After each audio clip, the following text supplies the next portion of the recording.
সামনে আসেন আল্লাহ আল্লাহ আল্লাহ আল্লাহ মাশাআল্লাহ মাশাআল্লাহ সামনে আসেন আল্লাহ আল্লাহ আল্লাহ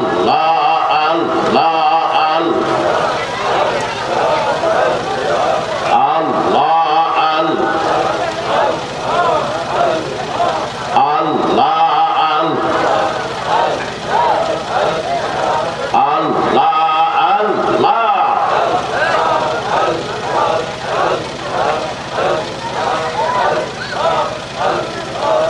আসমান জমিন খোদা না চন্দ্র সূর্য মাবুদ না মাবুদ শুধু ওই আল্লাহ যিনি আমরার পালনেওয়ালা লা ইলাহা ইল্লাল্লাহ লা ইলাহা ইল্লাল্লাহ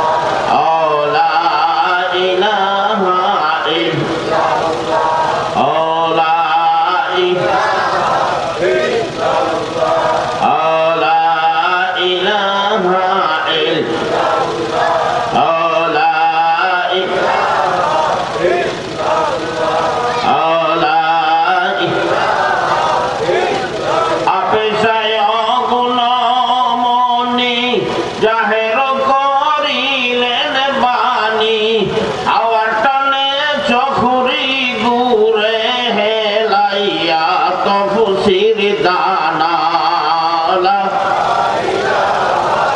ইল্লাল্লাহ লা ইলাহা ইল্লাল্লাহ লা ইলাহা ইলাহা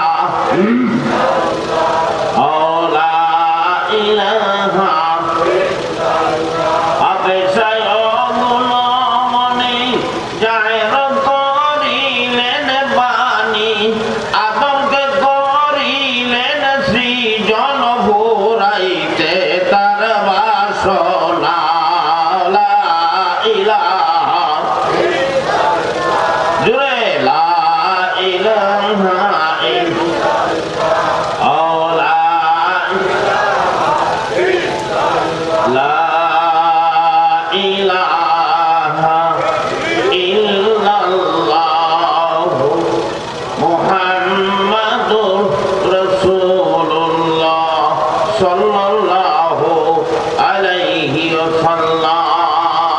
সকলে বল আলহামদুলিল্লাহ জোরে কোন আলহামদুলিল্লাহ।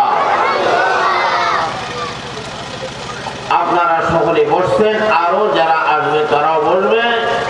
আমরা আলোচনা শুনবো করব, সবটাই একই কাজ। এখানে যারা বসছেন বসার পরে গুনাহ মাফ হবে প্রত্যেক শ্বাসের বদৌলতে।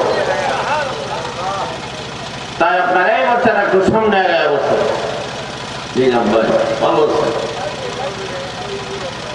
الصلاة والسلام عليك يا رسول الله الصلاة والسلام عليك يا حبيب الله صلاة يا رسول الله عليكم سلام يا حبيب الله عليكم الحمد لله الذي خلق السماوات والأرض وجعل الظلمات إلى النور أما بعد فقد قال الله تعالى إن الله وملائكته يصلون على النبي يا أيها الذين آمنوا صلوا عليه وسلموا تسليما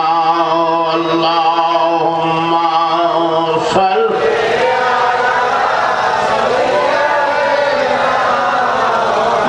مولانا محمد وعلى آله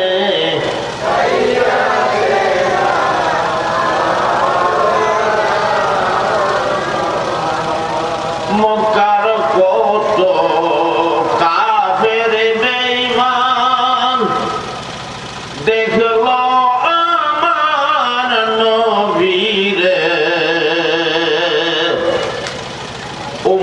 হইয়া নসিব মন্দ দেখলাম না রে দয়াল রে আল্লাহুম্মা দূরে দূরে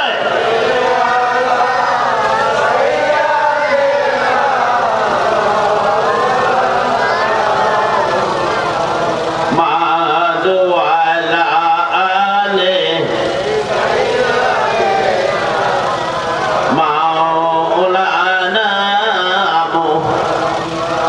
আদু আলা আলে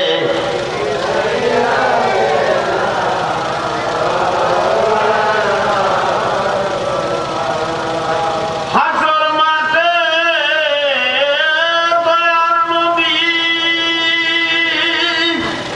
সেজদায় মাথা রাখিয়া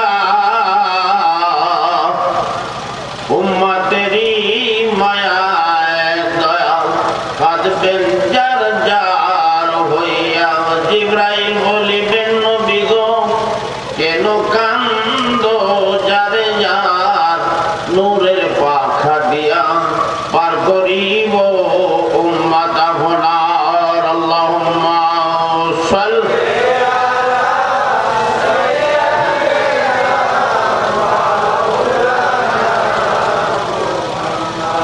আদু আলা আলে মাওলানা আদু আলা আলে মাওলানা একটু হাত উঠান আল্লাহুম্মা আমিন ইয়া মুজিব ইন্নাকা করিব প্রার্থনা মঞ্জুরকারী রে তুমি আকাশে না জমিনে তুমি দরিয়ায় না পাহাড়ে আমরা তোমার বান্দা নবীর উম্মত গুনাহগার একদল আমরা দুটি করে গুনার হাত বাড়াইছি লাথি মারে তারাইয়া দিও না আমরার গুনাহগুলি আমাদের ইলম কালাম তুমি দেখো না কে আলেম কে মূর্খ এইগুলা তুমি দেখো না গুনাহগুলি মাফ করে দাও মাবুদ ও মাওলাজি আমরা গুনাহ যখন করছি প্রসাদ লাগবে ভালো লাগবে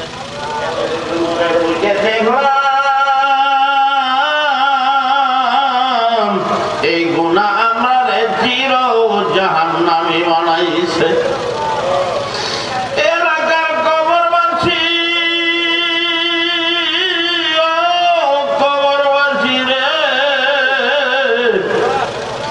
আমরা রাত্র পোষারে তোমরা রাত্র তো পোষায় না মাবুদ এখানে যারা মা বাবা হারায় বসছে আল্লাহ ছোট বুঝি না বড় বুঝি না প্রত্যেকের হাতগুলা তুমি দেখতেছো মা বাবা হারানোওয়ালা সন্তান এই মুহূর্তে মা বাবার কবরের আযাবটা বন্ধ করে দাও ইয়া রাব্বি আল্লাহ মাবুদ 3 দিন হবে এই মাহফিল আজকে শুরু এই মাহফিলে তুমি বরকতের জন্য মদিনা রহমতের কবরটা খুলে দাও আলেম ওলামা যারা আসতেছেন আর যারা আসবে প্রত্যেকের আলোচনা আহলে সুন্নাত ওয়াল জামাতের আলেমদের আলোচনা তুমি দিয়া এই দেশের কবরের আযাব বন্ধ করে দাও সাল্লাল্লাহু তাআলা আলা খায়রি খালকি মুহাম্মদ ওয়া আলা আলিহি ওয়া সাহবি আজমাইন বা'দা ইলাহা ইল্লাল্লাহু মুহাম্মাদুর রাসূলুল্লাহ চিৎকার দিয়ে কোন সাল্লাল্লাহু আলাইহি ওয়াসাল্লাম মুআজ্জিজ হাজিরিন আজকের এই প্রোগ্রামে এই কাদরিয়া তরিকা বিশ্বপাক দরবার শরীফ হযরত সৈয়দ খুরশেদ আলম শাহ মাদ্দাজিল্লাহ আলিয়া প্রথম দিন পঞ্চমতম বার্ষিক সুন্নি মহাসম্মেলন। এই সম্মেলনে ধারাবাহিক মতে যে সমস্ত আলেম উলামা হাজির হয়েছেন প্রত্যেকের কাছে আমার সম্মানী সালাম, প্রেম নিবেদন। আপনারা কোন আলহামদুলিল্লাহ। আমার সামনে যারা হাজির আছেন মুরব্বিয়ান ইকরাম, এই এলাকার যুবক ছেলেরা, পাশাপাশি মিডিয়ার ভাইরা, প্রশাসনিক লোকেরা যারা হাজির আছেন, প্রত্যেকের মঙ্গল কামনার্থে, প্রত্যেকের সুনিয়তের উপরে আজকের এই প্রথম দিনের মাহফিল চলতে শুরু করেছে। পাশাপাশি আরো পর্দার বাহিরে, পর্দার গোপনে, পর্দানিশী মা ও বোনেরা, আমাদের যারা উপস্থিত আছেন সকলকে নিয়ে আজকের এই মহতী জলসা উদযাপন শুরু হতে চলেছে। সকলে কই আলহামদুলিল্লাহ। মুআজ্জিরা হাজিরিন, আজকে যেখানে বসছেন সেই জায়গাটা জান্নাতের বাগান। জান্নাতের বাগানে কোনো অবস্থাতে কোনো জাহান্নামী বসতে পারে না। বাগান যদি জান্নাতের হয়, ওখানে যারা বসবে তারা জান্নাতি মেহমান। প্রশ্ন আছে যে আমার জীবনে আমি বহু গুনাহ করেছি, আমি এই বাগানে বসবো, হুজুর বলতেছেন আমি আজকে জান্নাতি মানুষ, সেটার কারণটা কি? দেখবেন কোন গেট পাস হইলে পরে, সরকারি কোন গেট পাস হইলে পরে আপনাকে মেশিন দিয়া সার্চ করা হবে আপনার সাথে কিছু আছে কিনা। যন্ত্রে প্রমাণ করে দিবে নেগেটিভ, তার কাছে কিছু নাই। একদল সাইয়ারা ফেরেশতা বান্দা যখন মাহফিলের দিকে অগ্রসর হতে থাকে, ওই ফেরেশতারা বান্দার গুনাহগুলি কায়রা কায়রা রাইখা তারে নিষ্পাত করে মাহফিলে সারে জুড়ে কোন সুবহান। আমার বাবারা, আমি প্রতি বছরেই তো থাকি, গত বছর ছিলাম না। কারণ কি রে বাবা, আমার এটা গ্রাম, আমার এটা বাড়ি, আমার মাতৃত্বের প্রেম আছে এখানে, কথাংশে মহব্বত, মাতৃভূমির ভালোবাসা আছে কি নাই। আর আমি চাই এই একটা মাহফিলকে জারিয়া করে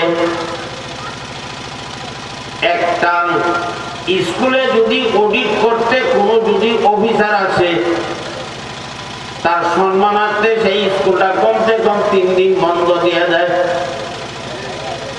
একটা মাহফিল যদি কোন জায়গায় হয়, আলেম ওলামার ঢোল লাগা যায়, ওই এলাকার কবরের আযাব আল্লাহ বন্ধ কইরা দেয়। জোরে বল সুবহান। আর একটা কথা,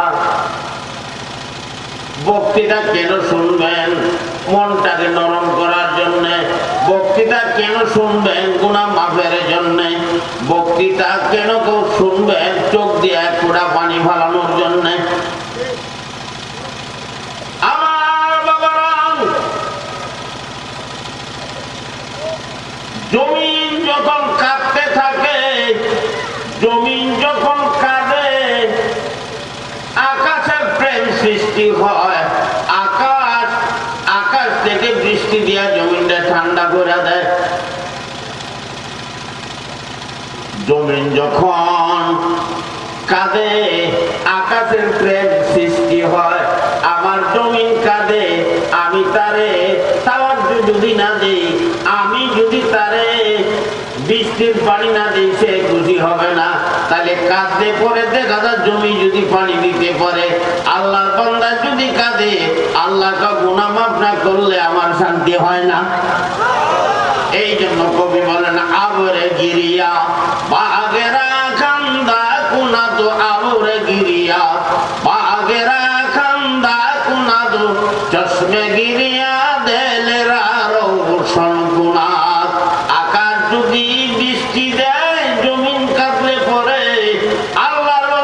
যদি কাঁদে গুনার পর্দা দূরে যাইয়া দিলটা রোশন হইয়া যায়, নেঘে ভরপুর হইয়া যায়। জুড়ে কোন সুবহান। আমার বাবাজিরা, তাই এখানে যারা আমরা বসছি এবং এখানে যারা আমরা বসেছি এবং বসে থাকবো, প্রত্যেকটা মানুষের নিয়ত হবে আমি বেগুনা মাসুম হব। কথা ঠিক কিনা? কারণ বেগুনা মাসুম হওয়ার জন্য সহি একটা নিয়ত লাগবে, এলেম লাগবে না। এক পুরা আতরের দাম যদি 500 টাকা হয়, আপনি আমার কিনার কোনো সুবিধা নাই।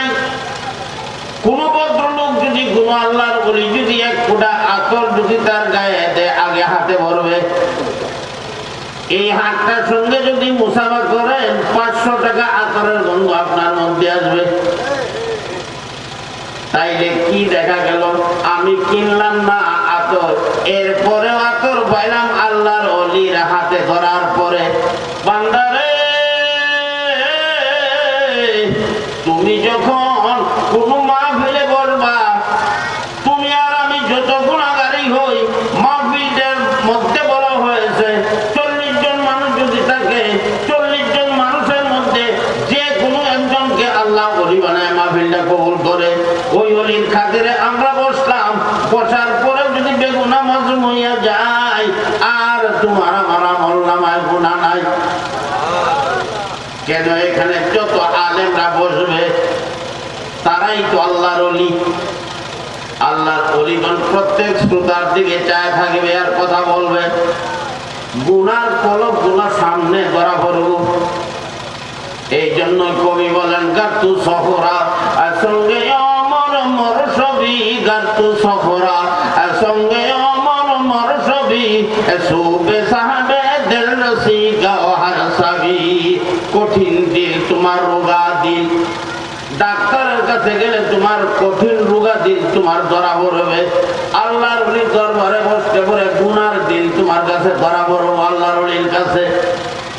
বারবার যখন নূরের চক্ষু দিয়ে চাইব, তোমার দেল আর দেল থাকবে না রে। এই দেল এমন একটা দেল হইয়া যাইব, এই দেলটা হয়ে যাবে মদিনাওয়ালার দেল। জুড়ে বল সুবহান। বাবাজিরা, বলা হয় আল্লাহর ওলি আমাকে 2 ধরনের বিষয় দেওয়া হয়েছে, আমার সময় কম। আমার বন্ধু, এটা কাদরিয়া তরিকার দরবার, ঠিক কিনা? এই কাদরিয়া তরিকার গাউসুল আজম, যিনি পিরানের বীর দস্তগীর গাউসুল আজম আব্দুল কাদের জালানী বাগদাদী রাহমাহুল্লাহ তাআলা,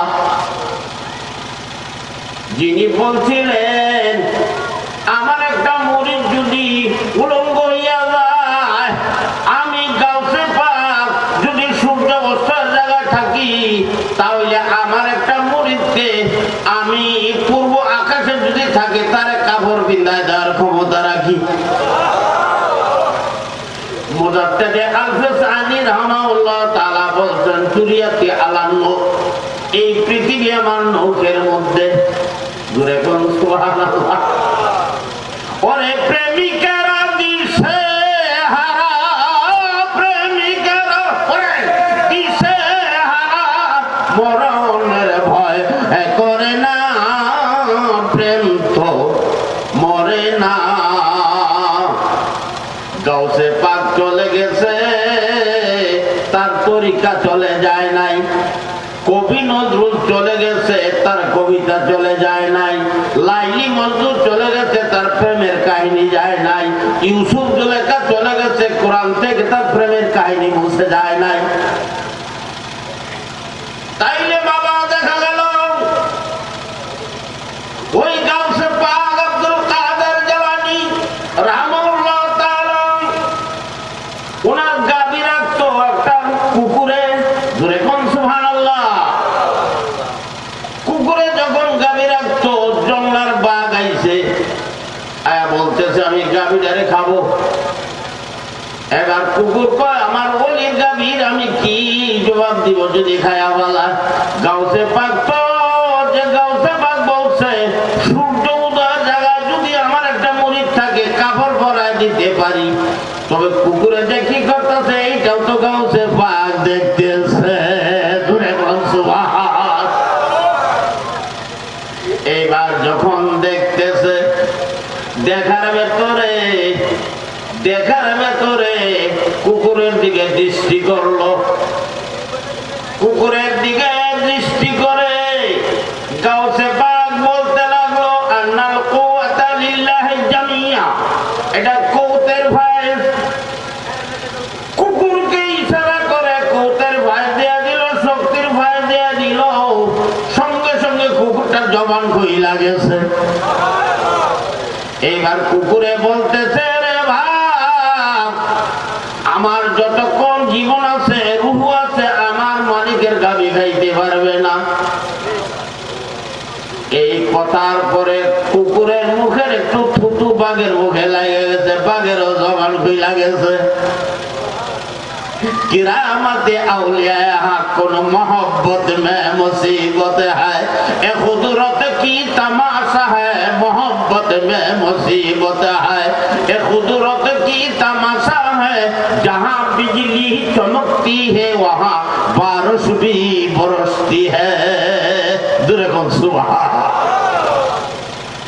এইবার দেখা গেল কুকুর তো শুধু খুঁজে তার মালিক রে। মালিকের আওয়াজ কুকুরের কানে আইসা গেল, এই কুকুর তুই যদি গাউসে পাকের দরবারের গাড়ির গোলাম হইয়া থাকো বাঘটারে ওই জায়গার মধ্যে কামড় দিয়া ধরবে, তুই লটকা থাকবে। এইটুক তোরে হুকুম দিলাম। কুকুর ফাল দিয়া হুলকুমের মধ্যে কামড় দিয়া ধরছে, রক্ত পড়তেছে, বাঘ তো তারে নাড়াইতে ছাড়াইতে পারে না। এই অবস্থায় কুকুর এই অবস্থায় বাঘটা মারা গেছে। সিরুল আসলাম কিতাবে লাগছে সাগে দরবান গিলা শুশু খায় করবে রব্বানি কেবল সেরা সর্বে দর্দ সাগে দরবা গিলানি। আল্লাহ ওলি যদি হইতে চাও গাউসে পাকের দরবার যদি পাও ওখানে তুমি বসে যাও। যে জায়গার মধ্যে গাউসে পাকের কুকুর যদি ক্ষমতা রাখে বাঘের উপরে, যারা তরিকার উপরে বসে যাবে এরা অধিকার রাখে জান্নাতের উপরে। আমার বাবাজিরা, তাই আমি আপনাদের খেদমতে আরজ করব এখানে যারা বসে আছেন না জানি আমি সহ মালাকুল মউত কারে দেখতেছে। বাবারে কালকে যদি এই টাইমে যদি কেউ আমরা কোরআন বসিত হইয়া যাই, মসজিদের খাটুলা যদি সামনে চলে আসে তাহলে কবরে গিয়া যদি 40,000 বছর আপনি আমি কাঁদতে থাকি একটা গুনাহ মাফ হবে না। আর মাহফিলে বসে যদি তুমি কাঁদতে না জানো, মুখটা একটু বাঁকায় দাও, চোখটা একটু বন্ধ করে লাল করতে পারো, আমার আল্লাহ করে মাফ কইরা দিলাম। কারণ কি? কারণ হলো দানের সাথে যে থাকে চুষা, কিছু চুষা থাকে তার ভিতরে চাউল নাই, এরপরেও দেখা গেছে ওই চুষা ভালো দানের দরে বিক্রি হইয়া যায়। আমি গুনাহগার কাছে জানি না, আমার চোখ দিয়া পানি আসে না, চেষ্টা করতেছি সামিয়বাসী আল্লাহ জানে কিনা। আমার বান্দা চেষ্টা করতেছে, আমি তারে মাফ করে দিলাম। আল্লাহ যদি কাউকে মাফ করে দেয় কোন জায়গায় কোনো আপনার রেজলিউশন করতে হবে না, কারোর অনুমতি আনতে হবে না। এখন বাংলাদেশের যতগুলা ওয়াজ আছে বাংলাদেশের ওয়াজ গুলা খাটু হয়ে গেছে, ঠিক কিনা বাজান? আমরার মধ্যে কেউ আছে বক্তৃতা করে, আমরার মধ্যে কেউ আছে নামাজ পড়ে আর মুনাজাত লাগে না, মাইনা নিলাম। কেউ আছে ওইটা লাগে না, ওইটা লাগে না, ছাড়তে ছাড়তে আর কি ছাড়বেন। তাহলে একটা কথা শুনেন, ওয়াজ আমি যাইতেছি, ছোট্ট ছেলে বলছে, মা আমার একটা পায়জামা কিনে দাও, মক্তবে আমি আর ঠান্ডা কোলাইতে পারি না। পায়জামা এনে দিস অনেক বড়, বলছে মা গো তুমি একটু পায়জামাটা শর্ট করে একটু কাইটা দাও। মা বলছে আমি পারবো না। বোনের কাছে গেছে, তুমি না হয় একটু কাইটা দাও, বোনেও আমি পারবো না। ভাবির কাছে গেছে যে আমারও এখন বেদল আছে, আমি পারবো না। ছেলে রাগ করে রেখে দিয়েছে। মা কাজ শেষ করে বলতেছে আমার বাচ্চা দল যে কালকে যাবে ওই মক্তবে তার পায়জামাটা শুরু করতে হবে, মা একটু কাটছে, কাইটা রেখা দিছে। এইবার বোনে কয় আমার ভাই তো বলছিল ছোট্ট ভাইটা আমি নাই করি কেমনে, সে একটু কাটছে। ভাবি কয় আমারও তো হুকুম দিছি আমি একটু কাটছি। তিনজনে ফ্যান কাটার পরে ফ্যান রয়েছে না সেটা শর্ট হয়ে গেছে, আপনারা বলেন ফ্যান রয়েছে না সেটা শর্ট ফ্যান হয়ে গেছে। এমন ধরনের আমরা মাঠের মধ্যে নামে গেছি, শর্ট করতে করতে ইসলাম আর নাই। তাই ইসলাম একমাত্র হক্কানি দরবার গুলার মধ্যে, আহলে সুন্নাত ওয়াল জামাআতের মধ্যে আল্লাহ পাক নবীর মাধ্যমে কি করছেন, এই যোগাযোগ করে রাখছেন। তাই আল্লাহর নবী বলেন সাতাফতারিকু উম্মতি আলা সালাসাসাবাইনা মিল্লাতান কুল্লুহুম ফিন্নার ইল্লা মিল্লাতান ওয়াহিদা। ক্বালু মান হিয়া ইয়া রাসূলুল্লাহ ইলা আখির। হাদিসটা তিরমিজি শরীফে মিশকাতের 130 পৃষ্ঠা আছে, জোরে বলুন সুবহানাল্লাহ। আল্লাহর নবী বলেন আমার উম্মতের মধ্যে 73 দলে বিভক্ত হবে। কয় দল? 73 দলে বিভক্ত হবে। কুল্লুহুম ফিন্নার, সমস্ত দল যাবে জাহান্নামে, ইল্লা বিল্লাতান ওয়াহিদা, একটা দল ছাড়া। সাহাবারা প্রশ্ন করলেন ইয়া রাসূলুল্লাহ একটা দল ছাড়া যে বাকি জাহান্নামে যাবে, ওই দলটার নাম কি? আল্লাহর নবী বললেন ফালামানা আলাইহি ওয়া সাহাবী, ওই দলটা হইলাম আমি এবং আমার সাহাবী। জোরে বলুন সুবহানাল্লাহ। এখন বাবা সাহাবী আমরা দেখি নাই, দেখছেন? নবী আমরা দেখি নাই। সাহাবী না দেখে বিশ্বাস করেছি, নবী না দেখে বিশ্বাস করেছি, জাহান্নাম না দেখে বিশ্বাস করেছি, জান্নাত না দেখে বিশ্বাস করেছি, হুরগাল না দেখে বিশ্বাস করেছি, সব কিছু বিশ্বাস করেছি নবীর কথা। কথা ঠিক কিনা? এদিকে আল্লাহ নিজে ওয়াজ করেছেন আল্লাযীনা ইউমিনুনা বিল গায়ব, না দেখে বিশ্বাস করার নাম হলো ঈমান। এই মাহফিলে বসলে সওয়াব আমরা দেখি না, এটা ঈমান। গুনাহ মাফ হয় বিশ্বাস করি, মাফ কিভাবে হয় এটাও জানি না। তাহলে দেখা গেল না দেখে আমরা এখানে বসি, জান্নাতের আলোচনা করব, বিশ্বাস করতে হবে, এটার নাম ঈমান। জাহান্নাম ভয়াবহ, এইটার আলোচনা হবে, এইটা আমরা এখানে বসে বিশ্বাস করব, এইটা হলো ঈমান। ও বন্ধু, ময়দানে হাসরে দাঁড়িয়ে থাকতে হবে 50,000 বছর। কারো মাথা সূর্যের আলোতে টকবক করে গলে যাবে, কারো মাথা আপনার মজব বলে যাবে, এইভাবে পানি হয়ে যাবে। 500 মণি 1000 মণি নৌকা চলবে। কোন জায়গার মধ্যে তফসিরে কারণ বলছে 500 মণি 1000 মণি নৌকা চলতে থাকবে। সেদিন একটা গুনাহ মাফ হবে না। কবরে 40,000 বছর থাকবে, একটা গুনাহ মাফ হবে না। আর দুনিয়া থাকার পরে মুখটা যদি একটু দেখায় দিতে পারো, চোখটা যদি একটু লাল করে দিতে পারো, তোমার গুনাহ মাফ হইয়া যাবে। আমরা গুনাহ মাফ করতে রাজি কিনা? কারা কারা রাজি? হাত দেখাবেন। কিন্তু আজকে জায়গা নাই, মাশাআল্লাহ। আমরা গুনাহ মাফ করাইতে চাই, একটু সামনে আসতে হবে। সময় আমি বেশি নিব না, একটু সামনে আসেন, একটু সামনে আসেন। আমার সঙ্গে পড়েন সকলে, চোখটা বন্ধ করে আস্তাগফিরুল্লাহ রাব্বি মিন কুল্লি জামবি ওয়া আতুবু ইলাইহি পড়েন আস্তাগফিরুল্লাহ রাব্বি মিন কুল্লি জামবি ওয়া আতুবু ইলাইহি লা হাওলা ওয়ালা কুওয়াতা ইল্লা বিল্লাহিল আলিয়্যিল আযীম। বাবারা 5টা মিনিটের জন্য চোখটা বন্ধ করে দেন। বাবা বড় বড় মহারথীর আসতেছে, ওয়া শুনবেন। আমি একটা গুনাহগার মানুষ, এই গ্রামের ছেলে, আপনাদেরকে নিয়ে একটু আকুতি মিনতি, একটু আল্লাহর কাছে একটু নরম সুরে কয়টা কথা কয়া যায়। যদি আল্লাহ গুনাহ মাফ করে দেয়, মনে মনে ধারণা করেন আপনি আমার জীবনে কি আমি গুনাহ করছি কিনা মনকে জিগান। মনকে বলেন, মন তুই মরবি কিনা? মন বলে হ্যাঁ আমি মরব। আবারে যখন গুনাহ করছি কত সাদা লাগছে, ভালো লাগছে। পরীক্ষার মাঠে যারা বসে আছে রে, গুনাহ যদি করে থাকো এই গুনার জন্য আল্লাহর ডাক দিয়া কও আমরা আরে জীবনে গুনাহ করব না।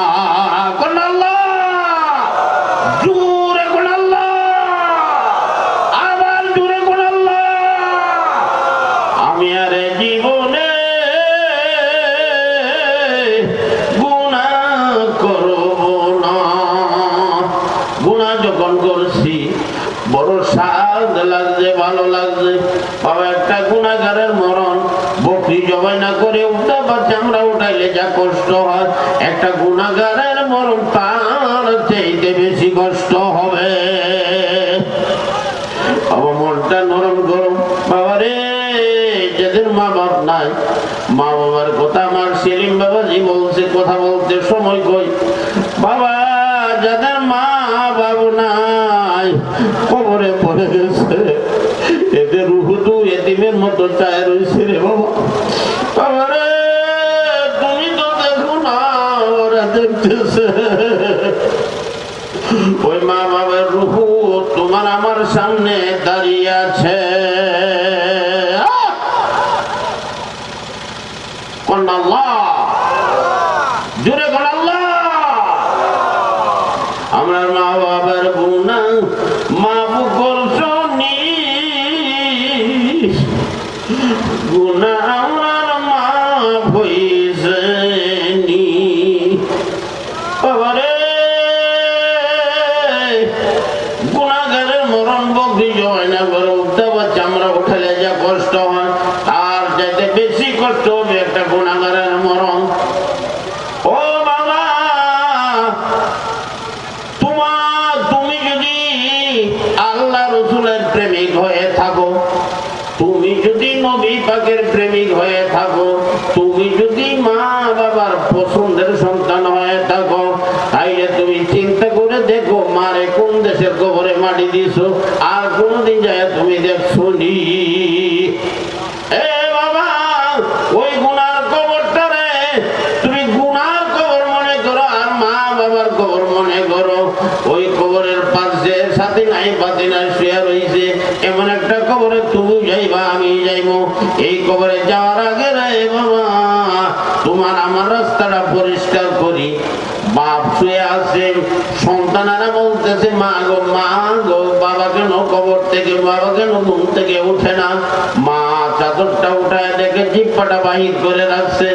কতক্ষণ পরে বাচ্চারা কয় মা গো বাবারে কেন মসজিদের মুসল্লি গোসল দেয়, এরপরে এইভাবে গোসল দিয়ে কেন মসজিদের খাটল গায়ে উঠায়, সাদা কাপড় কেন পরা?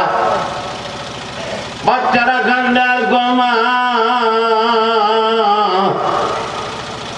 বাবারে কোন দেশে লয়া যায়? মা বলে এমন একটা দেশে নেয় রে বাবার কোনদিন বাপ কয়া ডাক দিত না, এখন আল্লাহ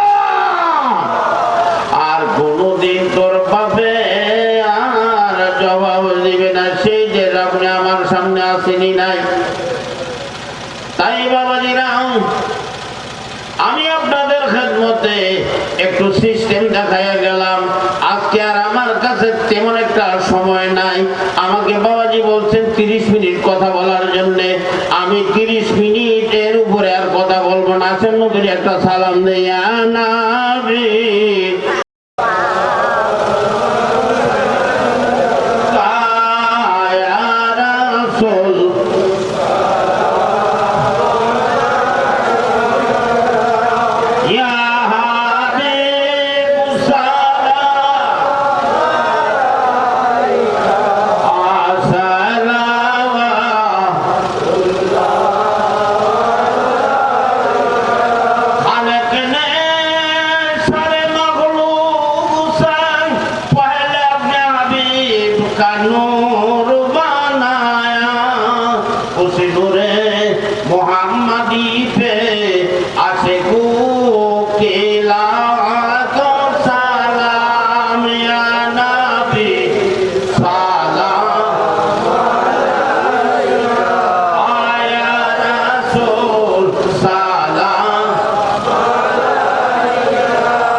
হাবিব পকালেন ইয়া রাসূলুল্লাহ পিতা মাতা যাহাদের অন্ধকার কবরে দেখিও নবী তুমি মায়ারি নজরে কাউসার বিলায় আপন হাতে ইয়া রাসূলুল্লাহ ইয়া রাসূল পিতা মাতা যাহাদের যখন দিবে আমারে অন্ধকার কবরে দিও গো দয়া তুমি পর্দা উঠাই আমি করিব সালাম তোমার কদম ধরিয়া ইয়া আল্লাহুম্মা সাল্লি ওয়া সাল্লিম ওয়া বারিক আলাইহি। সকাল বেলা আলহামদুলিল্লাহ আমার অর্থানি বয়সে 25 মিনিট বক্তৃতা আমি কোনো মঞ্চে করি নাই। এটা আমার দেশ, এটা আমার গ্রাম, যারা এখানে আসছে তারা আমার মেহমান, সেই জন্যেই আমি এটা মানতে বাধ্য হইলাম এবং মানাটাই আমার জন্য দরকার। কথা ঠিক, আমি আমার এইটুক বয়সে আমি 25-30 মিনিট কথা বলি নাই, ছাত্র জীবনেও নাই। তবে যাই হোক, আমার কথা হলো গৃহর স্বার্থে ক্ষুদ্রতম ত্যাগ করা লাগবে। কথা ঠিক কিনা? বাড়ির মুরগি কিন্তু অনেক সময় ডাইলের মতনও লাগে, ডাল কেউ খাইলে খায় না নেয়। কথা ঠিক কিনা? কথা ঠিক কিনা?